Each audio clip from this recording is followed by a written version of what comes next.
तो गाइज कैसे हैं आप सब लोग। आप देख रहे हैं कॉर्ड विद पेन।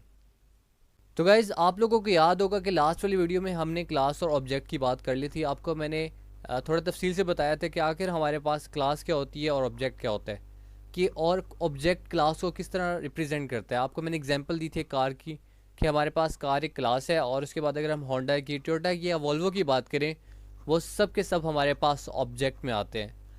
आज मैं आपको प्रैक्टिकल बताने वाला हूँ कि आखिर आप सी प्लस प्लस में किस तरह किसी क्लास को डिक्लेयर करेंगे और उसके बाद किस तरह आप उसे डिफाइन करेंगे। तो जैसे कि आप देख सकते हैं हमारे पास Dev C plus plus open हो चुके हैं। हम स्टार्ट करते हैं। Hash include iostream using namespace S T D.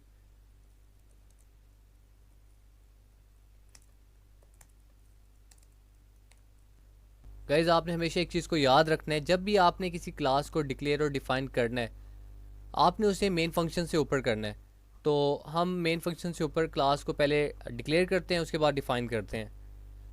आप लोगों को याद होगा कि जब आप लोगों ने स्ट्रक्चर्स के बारे में पढ़ा होगा तो उसके लिए आप एक स्पेशल कीवर्ड यूज़ करते थे।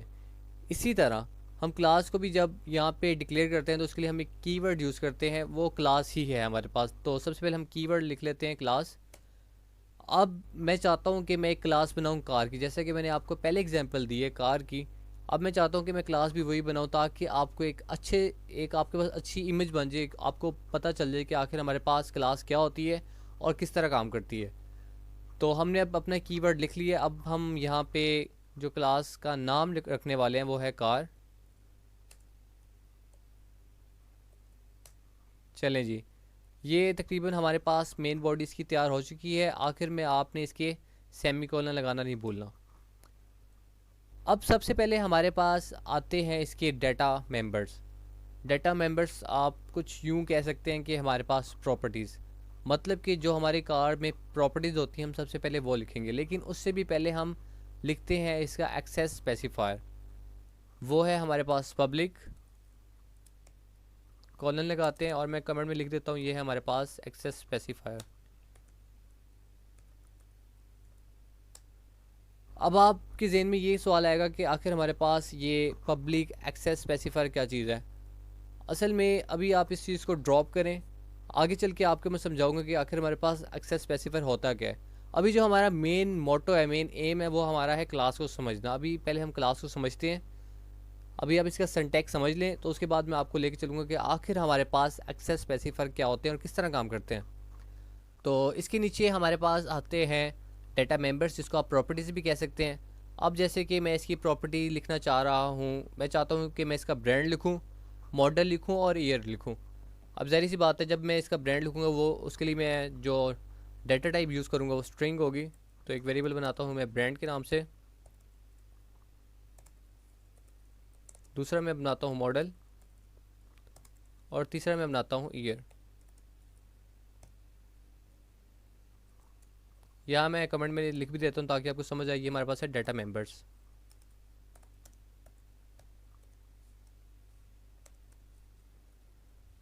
ठीक हो गया। इसके बाद अब हम बात करते हैं कि हमारे पास डाटा फंक्शंस क्या होते हैं। मतलब कि आप उसे डाटा फंक्शन, मतलब आप इसे सिंपल फंक्शन कह सकते हैं। हमारे पास सिंपल फंक्शन ही होते हैं हमारे पास ये।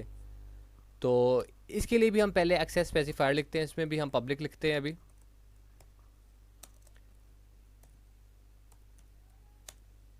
ये मैं कमेंट इसलिए लिख रहा हूँ ताकि आपके जेन में ये चीज़ रहे कि आखिर ही हमने क्यों लिखा था। अब इसके नीचे हम लिखते हैं डाटा फंक्शंस।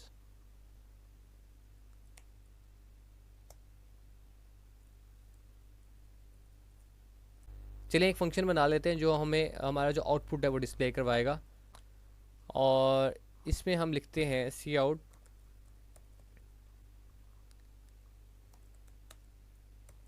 Car brand. और मैं चाहता हूँ जो ब्रांड में मेरे पास चीज़ हो वो उसके बाद डिस्प्ले हो जाए, जो मेरे पास ब्रांड वेरिएबल है। और एंडल भी लगा देते हैं इसके आगे।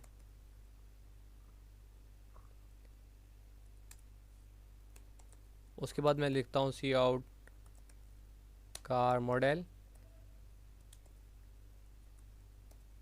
इसमें मॉडल आ जाए, न्यू लाइन के लिए एंडल,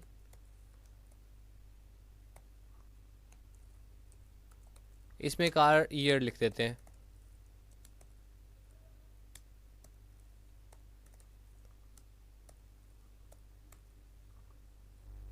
देखिए मेरे पास एक डिस्प्ले का फंक्शन तैयार हो चुका है।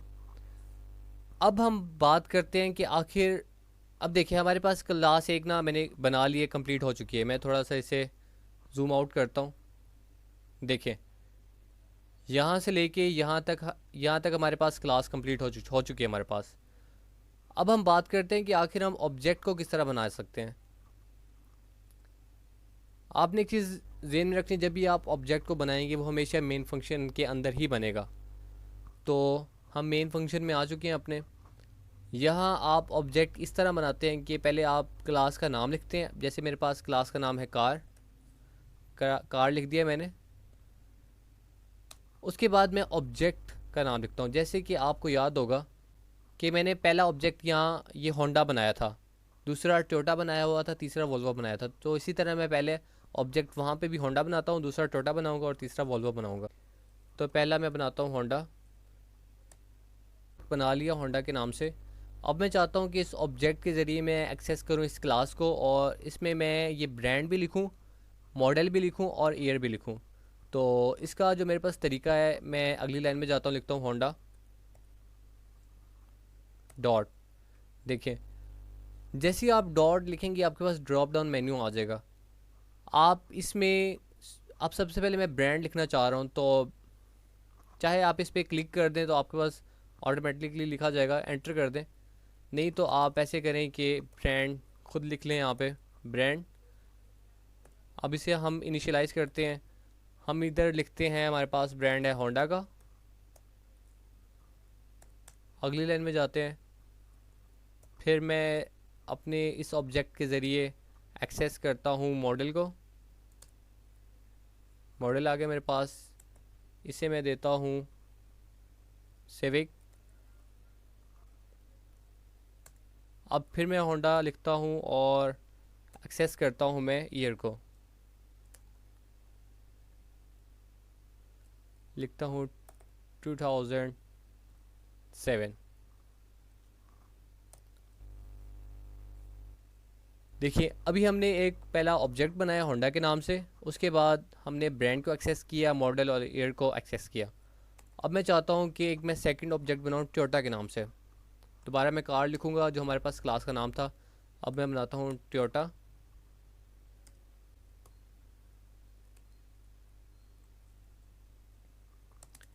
सेम इसी के लिए मैं लिखूँगा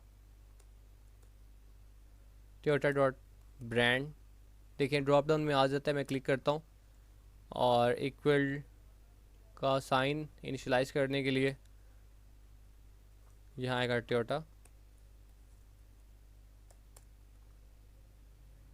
अगली लाइन में दोबारा से टोयोटा आएगा, क्योंकि मेरे पास ये मेरा ऑब्जेक्ट है। अब मैं लिखना चाह रहा हूँ इसका मॉडल, इक्वल मॉडल है मेरे पास करोला, और इसका मैं ईयर लिखूँगा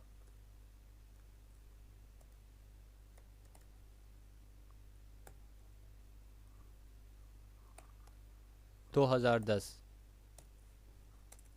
लाइकवाइज अब मैं तीसरा ऑब्जेक्ट बनाता हूँ वॉल्वो के नाम से। देखें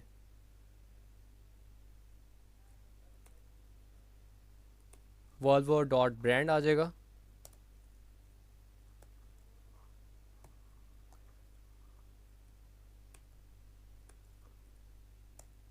लाइकवाइज वॉल्वो डॉट मॉडल।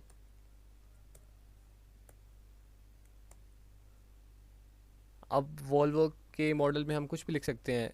असल में हम इधर दोबारा वॉल्वो लिख देते हैं, क्योंकि मुझे कुछ खास इसके बारे में पता नहीं है। तो चलिए वॉल्वो ही कर देते हैं मॉडल में भी। उसके बाद वॉल्वो डॉट ईयर, हम इसको देते हैं 2020। देखिए अब हमारे पास ये 3 ऑब्जेक्ट हमने बनाए। पहला होंडा है, दूसरा हमारे पास टोयोटा है, तीसरा वॉल्वो है।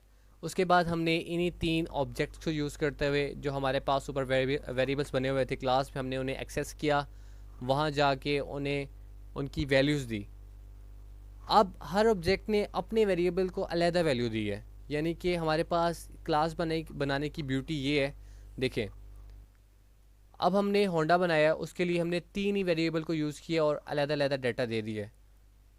सेकंड ऑब्जेक्ट बनाया, अलहदा अलहदा डाटा दे दी, यानी कि अगर मेरे पास हज़ारों गाड़ियाँ हैं तो मैं उसके ऑब्जेक्ट बनाता जाऊँगा तो मेरे लिए इजी हो जाएगा। एक दफ़े मैंने क्लास बना दी है, अब उस बस 3 वेरिएबल मैंने वहाँ लिख दिए हैं। अब मैं बस मेरे लिए यही होगा, मैंने बस डाटा देना होगा। तो यानी कि ये अब इजी हो गया मेरे लिए क्लास को यूज़ करना। तो क्लास का काम ही यही है कि कामों को यानी कि थोड़ा इजी कर देते हैं, हमारे पास जो काम करने के तरीके हैं उसे थोड़ा फास्ट कर देता है। अब मैं चाहता हूँ कि ये डिस्प्ले फंक्शन यूज़ हो और मुझे डिस्प्ले करे, लेकिन उससे पहले मैं एक दफ़ा इसे कंपाइल करता हूँ।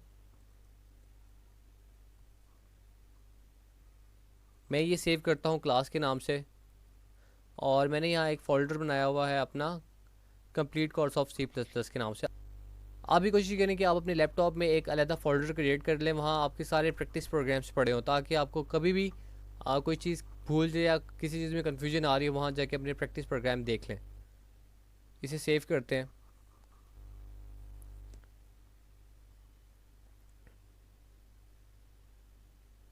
देखें यहाँ हमारे पास एक एरर आ रहा है, हमने गलती से यहाँ एन कर दिया, इसे पब्लिक करना है।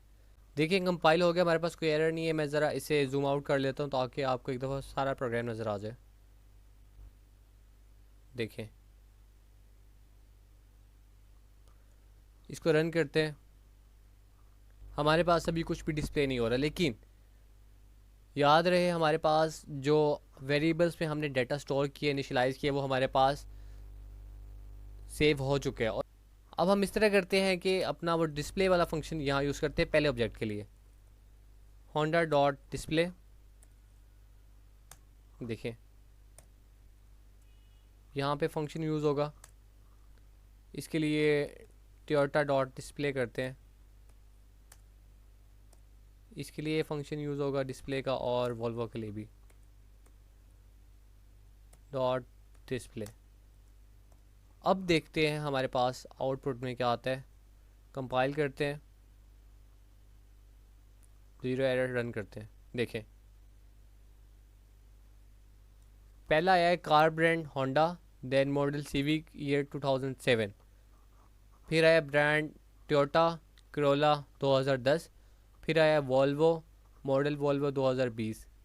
यानी कि सबसे पहले जब यहाँ से जब हमारे पास एग्जीक्यूशन स्टार्ट हुई तो सबसे पहले उसे ये 3 चीज़ें जब इनिशियलाइज हो गई, हमारे पास जो वेरिएबल्स थे ब्रांड मॉडल ईयर, वो जाकर इन वेरिएबल्स में सेव हुए और वो चीज़ इस डिस्प्ले के लिए होंडा ऑब्जेक्ट के लिए डिस्प्ले हुई। उसके बाद इसी तरह वो टोयोटा के लिए हुई और वॉल्वो के लिए हुई। असल में हमारे पास ये ब्यूटी इस क्लास की यही होती है कि आप एक दफ़ा क्लास बना देते हैं और उसके बार बार आप ऑब्जेक्ट बनाएं और आप उसी इजीली एक्सेस कर सकते हैं, इजीली यूज़ कर सकते हैं। तो गाइज़ ये हमारे पास है सिंटैक्स, किसी भी क्लास को डिक्लेयर करना और उसे डिफ़ाइन करना। याद रहे जब भी आप किसी क्लास को डिक्लेयर और डिफ़ाइन करते हैं हमेशा मेन फंक्शन से ऊपर करते हैं। तो गाइज़ आज की वीडियो में सिर्फ इतना ही। आप इस चीज़ की प्रैक्टिस करते रहें ताकि जो सिंटैक्स है आपके ज़हन में बैठ जाए, और आपने मुझे कमेंट में ज़रूर बताना है कि आपने सिर्फ एक एक लाइन का मुझे ये बताना है कि आपको स्ट्रक्चर में और क्लास में क्या डिफरेंस नज़र आया है, कि आपको क्लास में और स्ट्रक्चर में क्या डिफरेंस नज़र आया। उम्मीद है आपने पहले स्ट्रक्चर पढ़ा होगा। अगर आपने स्ट्रक्चर नहीं पढ़ा तो आप मेरी C++ कोर्स की पूरी सीरीज़ है, पूरा कोर्स है, आप वहाँ जाके स्ट्रक्चर को पढ़ सकते हैं। और फिर आपने मुझे बाद में बताना है कि आखिर हमारे पास क्लास में और स्ट्रक्चर में क्या फ़र्क है। अब तक के लिए सिर्फ इतना ही, मिलते हैं नेक्स्ट वीडियो में, तब तक के लिए गुड बाय।